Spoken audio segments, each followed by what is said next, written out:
C'est fou ça, le PSG champion de France. C'est officiel depuis cet après-midi, la victoire 1-0 contre Angers. Les images quand même marquantes au coup de sifflet final. Luis Enrique porté en triomphe par son staff, par ses joueurs aussi jetés en l'air. Voilà, scène de communion, tour d'honneur également de Luis Enrique et des joueurs cet après-midi. Belle fête, d'ailleurs meilleure que le match. C'est vrai que ce PSG Angers d'avant Ligue des Champions. Là, les joueurs, là, pour le coup, ils ont un coach pourtant qui les maintient sous pression. Ils ont un peu de mal quand même à faire les matchs. Alors, en ce moment, ça devient un peu difficile. Il y a Aston Villa qui arrive. Il faut dire quand même une chose, c'est que le Parc des Princes, à 17h un samedi, avec un grand soleil, une pelouse extraordinaire. Je ne sais pas ce qu'il adviendra du futur stade du Paris Saint-Germain, mais en tout cas, ça donne envie de jouer pourtant. Surtout sur la partie ombragée. J'aimais bien quand il y avait les gros plans au sol, partie ombragée. Je serais resté côté ombre. Je peux te dire que les pelouses, c'est pas comme ça partout, notamment dans le football amateur. Mais je peux te dire que ça donnait envie de jouer au football. Pas tant que ça, a priori, pour les Parisiens en tout cas. Enfin, même pour les Angevins d'ailleurs, qui ont mis un petit bus. Ils ont mis le bus. Ils ont mis le bus. Après, les Parisiens ont peut-être manqué un peu de. On en parlait pour les Lyonnais, peut-être un peu de fraîcheur. Quand tu sais qu'il y a une grosse échéance qui arrive, forcément, inconsciemment, t'as pas envie de te blesser. Honnêtement, je ne sais pas combien de gens avaient joué le Paris Saint-Germain au Survivor, mais ils ont quand même failli serrer les fesses peut-être. Ouais, ils ont failli passer à la trappe. Ce but de Doué en deuxième période. Mais en tout cas, après, le Paris Saint-Germain, moi, ce que je disais tout à l'heure, je voyais quelqu'un qui, dans le chat, disait en souriant, Kevin, qui félicite le Paris Saint-Germain, lol, comme si c'était normal. Alors, que le Paris Saint-Germain gagne la Ligue 1 au vu de l'écart de budget, ça peut paraître normal, mais qu'il la gagne avec autant de domination au début du mois d'avril et en plus en étant invaincu, franchement, c'est quand même une performance, et je le disais hier, extraordinaire. Donc, j'ai aucun problème à le dire et à le répéter. Tiens, écoutons capitaine Marquinhos, qui était titulaire aujourd'hui, lui qui sera suspendu mercredi pour le quart de finale aller de Ligue des Champions, parler de ce titre de champion et cette projection donc sur la Ligue des Champions. Marquinhos. Maintenant, il faut se focaliser sur les objectifs qu'on a encore dans cette saison. Il y a la Champions League, il y a la finale de Coupe de France, il y a des corps aussi à aller chercher, il y a des choses à nous motiver. C'est une fin de saison très excitante. On voit la communion avec les supporters. De moins en moins, le temps il passe, de moins en moins de temps tu as pour aller chercher des objectifs. Et c'est pour ça que je me focalise vraiment sur cette saison. Champion, mon frère. D'ailleurs, sur ce match-là, en vue de la Ligue des Champions, on est d'accord que sur la prestation en elle-même, il n'y a pas grand-chose on ne peut pas tirer de conclusion. Peut-être ce qu'on peut analyser, c'est les choix peut-être de départ de Luis Enrique. Ouais, et encore que. Même pas parce qu'il y a Ramos. C'est quand même, si tu fais un petit parallèle avec Aston Villa, j'ai pas vu le match d'Aston Villa, mais j'ai vu le résultat. Et pour suivre la première ligue un petit peu, je sais que ça a dû être un match accroché, 2-1 contre Nottingham Forest. La préparation, c'est pas la même. Alors peut-être qu'ils ont laissé plus d'énergie, mais forcément, quand tu joues ce genre de match, si ça se passe moins bien la semaine prochaine, tu pourras te dire mais est-ce que le Paris Saint-Germain avait bien préparé? Bon, moi je pense que c'est quand même important de laisser les joueurs au repos, au vu du nombre de matchs. On en parlait pour Lille, mais c'est la même chose pour le Paris Saint-Germain. Donc, puisque en plus tous les Parisiens sont quasiment tous internationaux, donc il y a les voyages, il y a les sélections nationales, donc qu'ils fassent tourner, ça me pose pas de problème. Qu'ils gagnent un match un peu à l'arrache. Moi, la question que j'ai. L'important, c'est les 3 points, j'ai envie de te dire. Ouais, ça c'est sûr. La question que j'ai, c'est quand même défensivement. Je le disais tout à l'heure, Marquinhos, qu'on vient d'entendre au micro d'Arthur Perrault. Oui, c'est vrai qu'il n'a pas fait son meilleur match. Première mi-temps, il était en difficulté. Non, mais sur les choix de Luis Enrique, Marquinhos pas là, suspendu pour le quart de finale aller. Défense centrale du soir parisienne. On s'attendait. Enfin, moi, je m'attendais à un Pacho Beraldo, justement, pour rôder la. Parce que ça, il l'a déjà fait. La charnière. Lui, il sait ce qu'il va faire. Et que ce match-là, c'était le match du titre, en plus. C'est le match du capitaine Marquinhos. C'est le match pour aller gagner le titre. Et après, globalement, il est plus dans un turnover avec un calcul des temps de jeu. Donc, si tu veux, cette équipe, une nouvelle fois, elle a aucun, enfin, entre guillemets, aucun intérêt par rapport au match de Coupe d'Europe. Tu as du Lucas Hernandez, tu as Marquinhos alors qu'il va être suspendu. Tu as Ramos. Le fait que Lucas Hernandez soit titulaire arrière gauche. Non. Non, aucun. Enfin, c'est bizarre de ne pas mettre Beraldo, non? Mais Beraldo, il l'a mis sur les précédents matchs. Donc, en fait, si tu veux, je pense que comme souvent. Ce sera Beraldo mercredi? Pour moi, ce sera Beraldo malgré tout, même si ça me fait peur. Mais bon, ce sera Beraldo parce que ça voudrait dire sinon que, pour le coup, tu mets Lucas Hernandez dans l'axe alors que tu l'as jamais mis dans l'axe récemment. Donc, c'est ça l'option. Moi, je pense vraiment qu'il n'y a pas de lien, comme souvent, avec ce match qui précède et le match de Coupe d'Europe. Le seul lien. t'as qu'à regarder le banc de touche, ceux qui rentrent. Dembélé, Barcola, Nuno Mendes, Neves. T'as compris, quoi. Et pourtant, et Vitinha, qui lui ne jouait pas le dernier, là, il le fait jouer parce qu'il leur met quand même du rythme. Il mélange entre repos et rythme. Après, si tu veux, ce qui est quand même intéressant de voir, moi, je regardais quand même ce que Vitinha fait, tu vois, dans cette équipe. Et là, c'est vrai que dans le contrôle du jeu, puisqu'on parlait de ce titre de champion de France, c'est vrai que dans la façon que ce qui est important dans ce 13e titre, c'est ce qu'on a vu sur le terrain.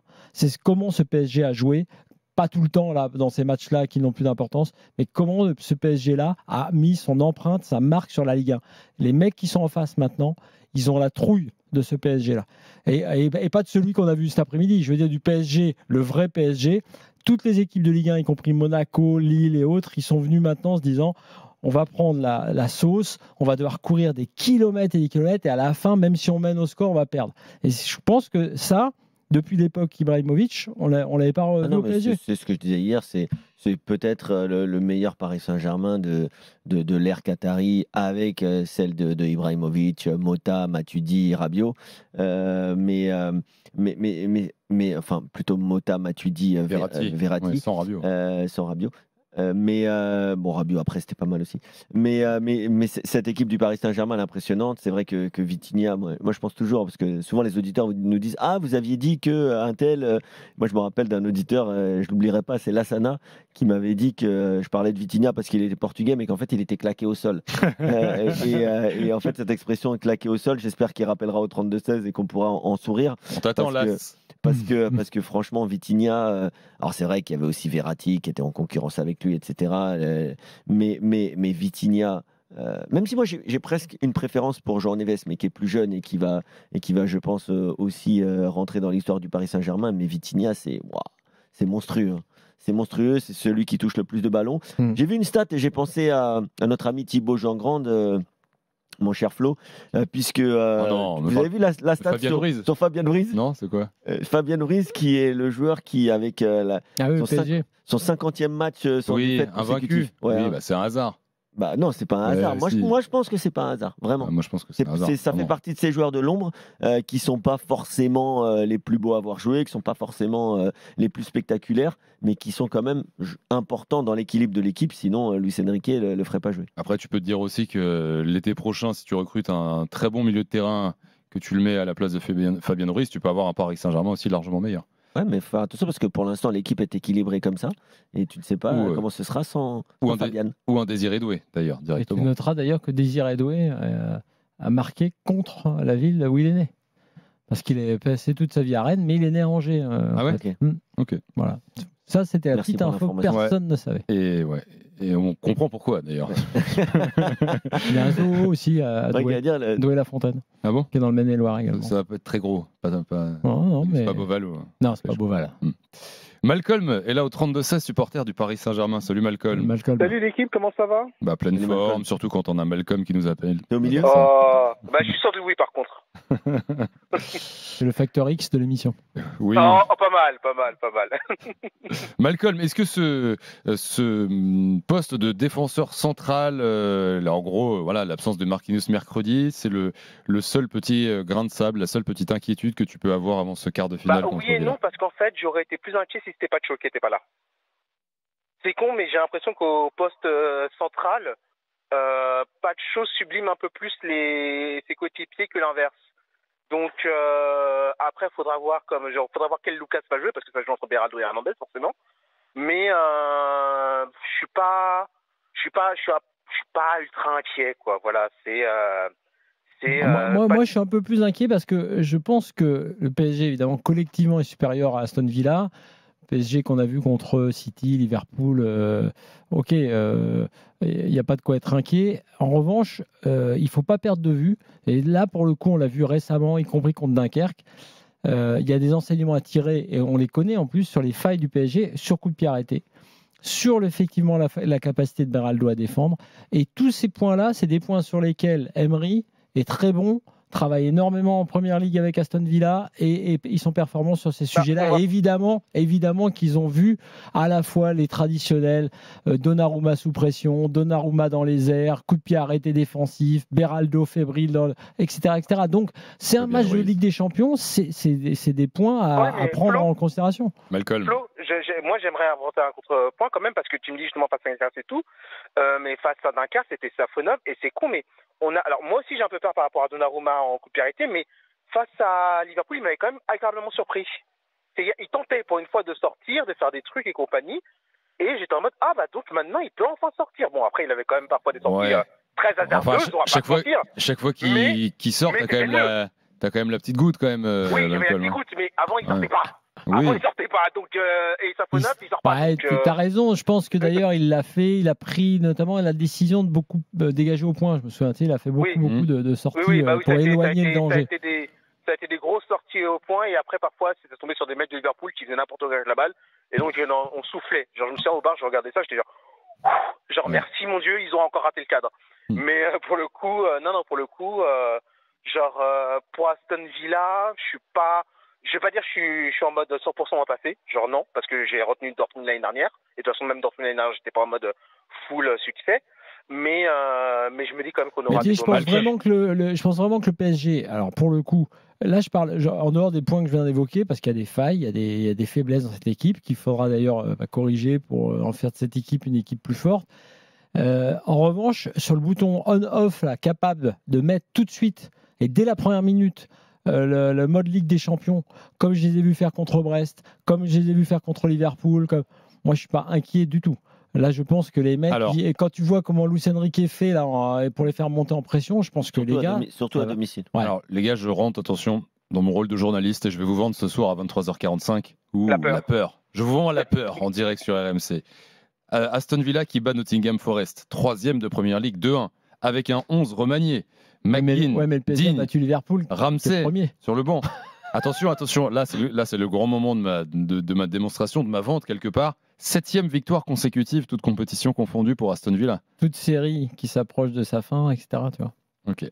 Donc là j'ai raté, j'ai pas vendu la peur. Non, mais attention. Mais je charrie, mais je vous donne ça. Je n'oublie pas surtout que quelques jours avant que le Paris Saint-Germain affronte Liverpool, en Première Ligue, Aston Villa a fait 2-2 contre Liverpool dans un match super équilibré. Donc, certes, Liverpool était une meilleure équipe qu'Aston Villa, mais sur 2 matchs, ils peuvent poser des problèmes au Paris Saint-Germain. Comme l'année dernière, Dortmund a réussi à éliminer le PSG, même si je n'oublie pas qu'il y avait 6 poteaux et que le PSG aurait entre guillemets dû se qualifier, même si malheureusement dans le foot c'est rarement la meilleure équipe qui gagne, enfin c'est pas rarement, mais ça arrive que la meilleure équipe ne gagne pas, il n'y a pas vraiment de notion de mérite, mais en tout cas moi j'aime bien, en plus j'aime bien les joueurs d'Aston Villa, que ce soit Marcus Rashford qui retrouve un très bon niveau, Marco Asensio.